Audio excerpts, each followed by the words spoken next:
The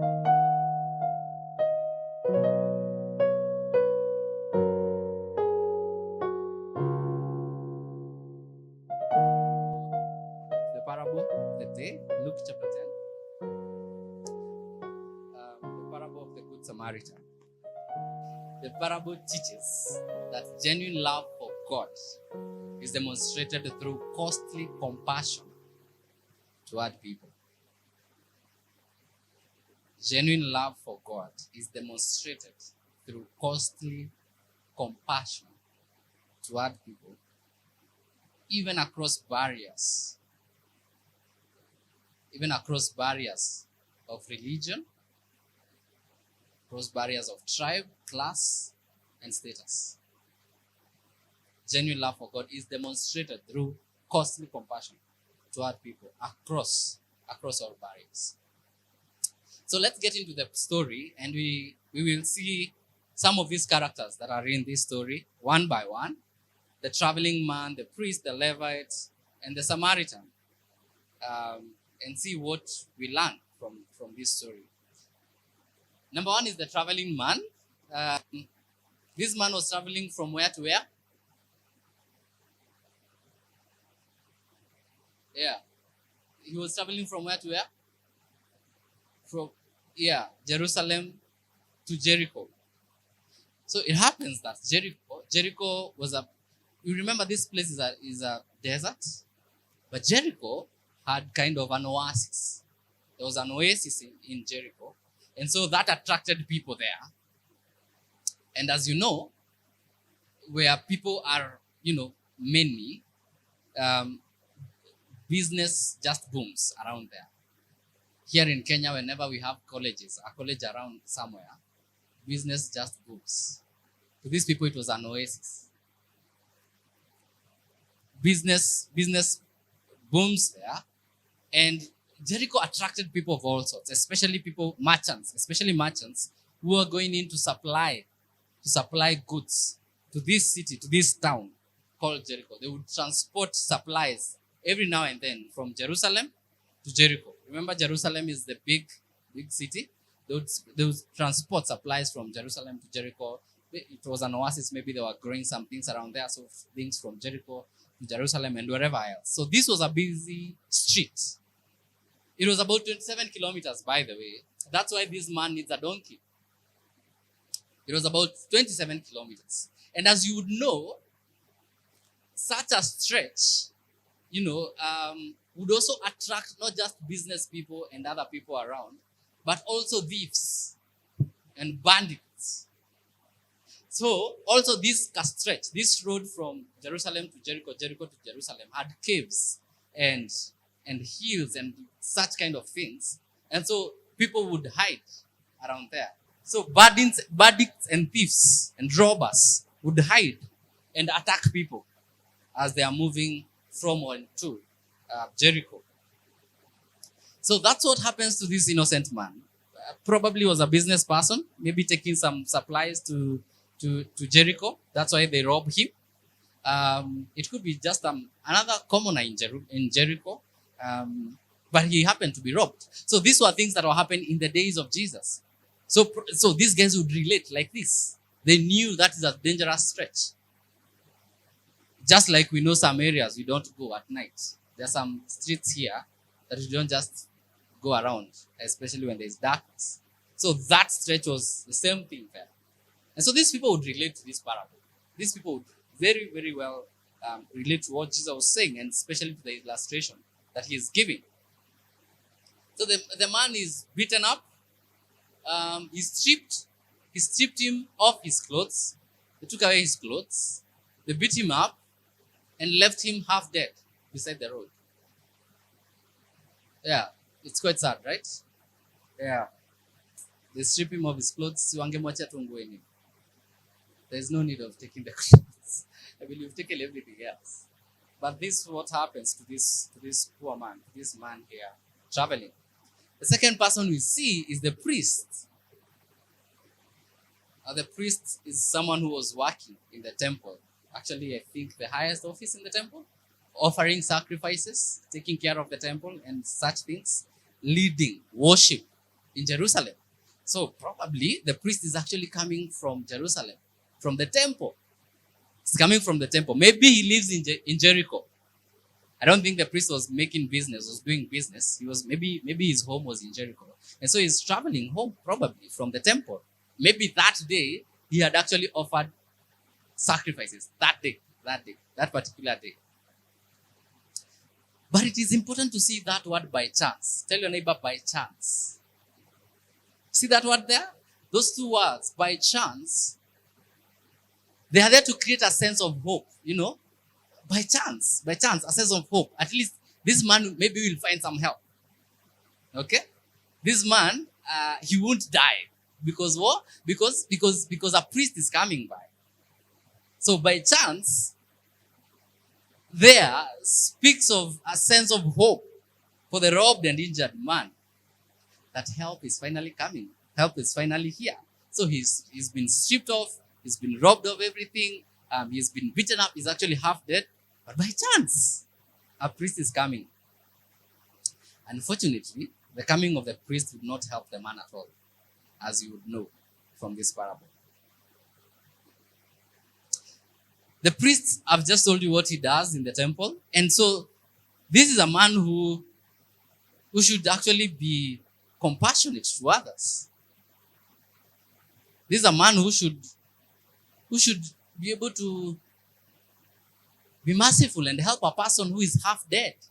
I mean, a priest is a person who is right there as a mediator between God and human beings, between God and Israel. So we would expect that this priest would actually be the one who just like this, he cares and he goes all out to take care of this man. But he doesn't.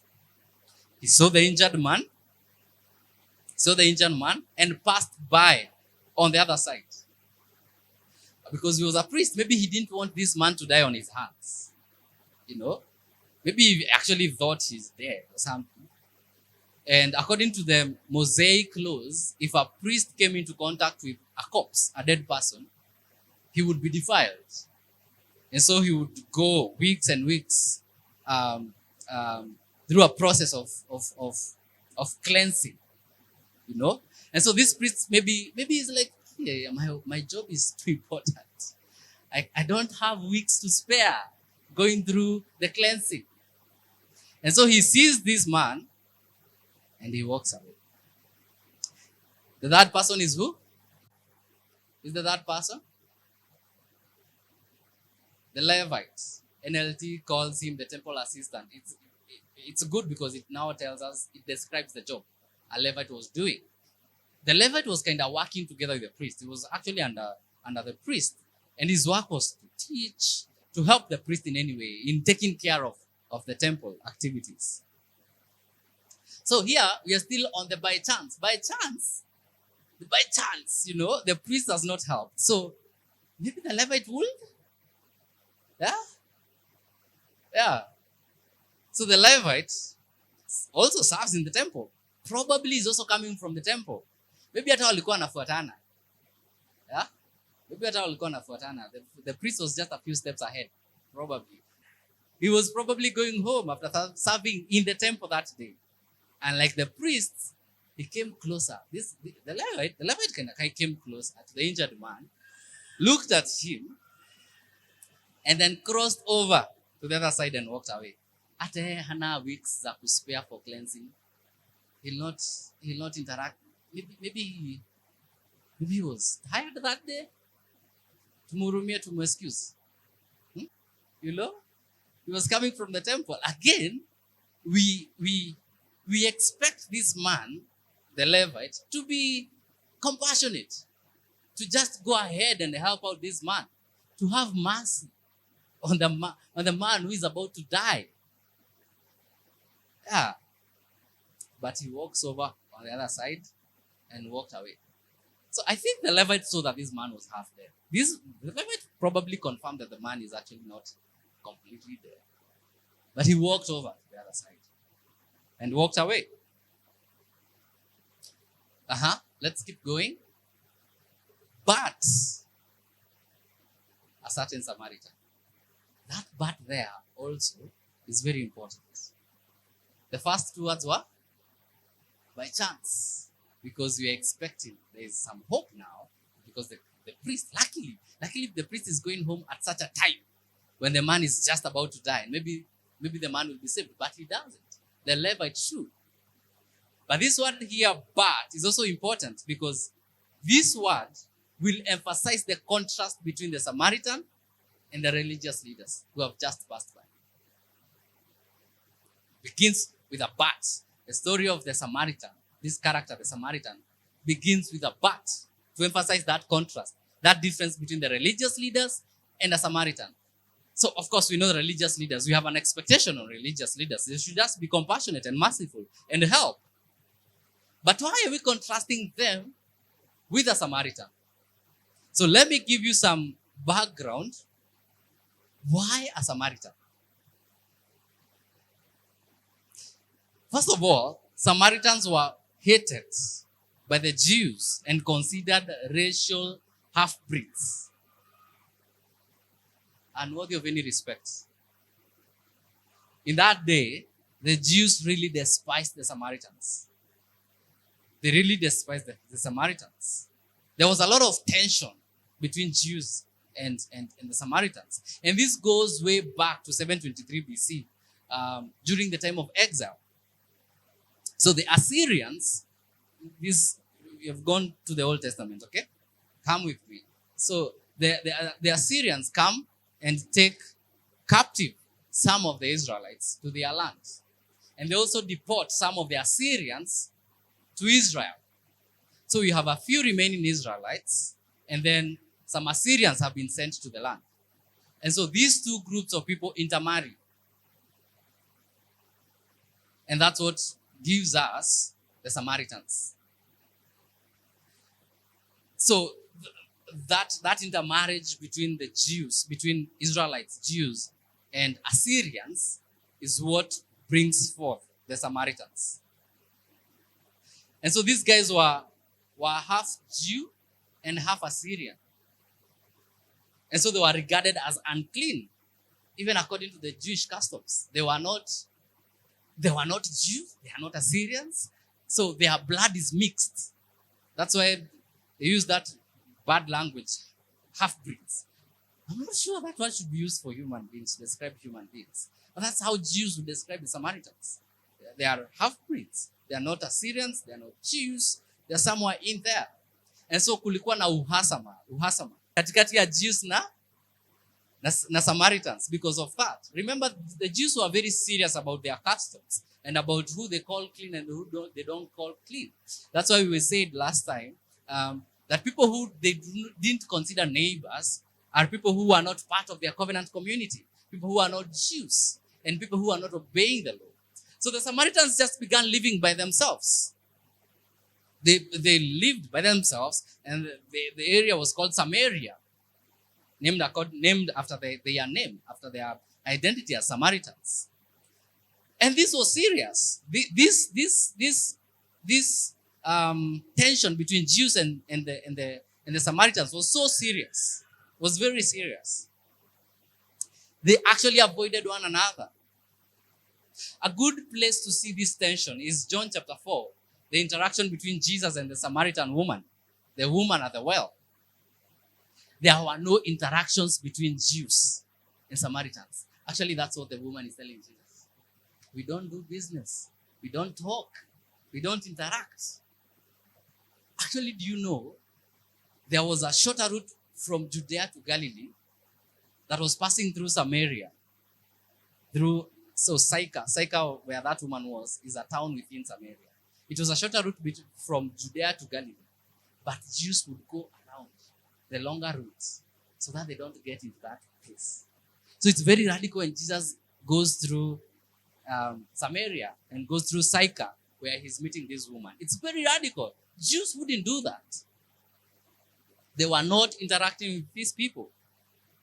So Jesus is selecting a Samaritan in his story very strategically. So he has painted a picture here of religious leaders who we expect. Actually, it says by chance. We expect that they will help this man. And then he paints a picture here of a man who is so defiled who is not worthy, who is actually, they didn't even regard these people as human beings. They didn't respect these people. And this is the person who will help the man. This will become the hero of the story. So yes, let's go back there. Luke 10. But the Samaritan, the Samaritan is the one who will come. A despised, NLT says, a despised Samaritan. Now this is worse. So it's not just a Samaritan. This particular one is despised. He came along, and when he saw the man, he felt compassion for him. Someone say, he felt compassion for him. Yeah, tell your neighbor, he felt compassion for him. Because that's the difference between this man and the religious leaders that have just passed by. The Levites, the priests, what they lacked is this: compassion. Compassion. Compassion. So, verse 34 actually describes 6 things that he does for this man. Let's use nets. Let's use the nets. Verse 34. Look at those things he does for this man who is half dead. He went up to him and bandaged his wounds. He pours oil and wine on them. He put him on his own animal, brought him to an inn, and took care of him. Those things there that show how this man took care of the man who was dying. The Samaritan taking care of the man who was dying. 6 ways. See, in 6 ways there are 6. He helps this man. This man, of course, had open wounds, most probably. And so he's bandaging him, controlling bleeding. They call it ABC, Akina Prudence. Controlling the bleeding and trying to stop the bleeding, bandaging his wounds. And then pouring oil, maybe to soothe the pain. And wine. Wine was used as an antiseptic in that day. And then putting him on his own animal. So probably from this point onwards, the Samaritan walks. The Samaritan walks all the way to Jericho because he has to put this guy on his own animal. And then he took him to an inn. That's another one. And took care of him. So it was not just, he didn't just drop this man into an inn and left. Can you imagine? He didn't just drop this man into the inn and left. You know that you could say, that's enough. That's enough. Nimekusaidia ya kutosha. Wewe utajipanga, utalipa the inn afterwards ukipona. But this guy goes an extra mile to spend maybe the night with him, taking care of him. So you can imagine this guy, this merchant probably was a businessman. He has halted his journey to Jericho. Probably he'll run some losses. Who knows? He has used money. He's using his own money. He gives the innkeeper some denarii to just help the guy. And he goes ahead and tells him, let's go to the next section. The next day he took out 2 silver coins and gave them to the innkeeper, saying, take care of him. And whatever else you spend, I will repay you when I come back this way. It was like to the innkeeper, you know me, maybe he had gotten into that inn several times. You know me, so I'll still come back this way. Anything else you spend, I will pay. But take care of this man. It's a stranger. A man he doesn't know. A man he doesn't know. A man he has just met. But the difference is he had compassion. He had what? He had compassion. He had compassion. So Jesus is not merely telling us who the neighbor is. He's showing us what kingdom love looks like in practice. I'm sure last Sunday you went home asking, so this love. You must love everyone. What does it mean to love? What does it mean to love? How do you love? It's right there. It's right there. So Jesus is not just merely answering the question the lawyer asked. He's actually showing us how kingdom love looks like in practice. In practice. He's trying to show us what it means to love radically. What it means to love radically.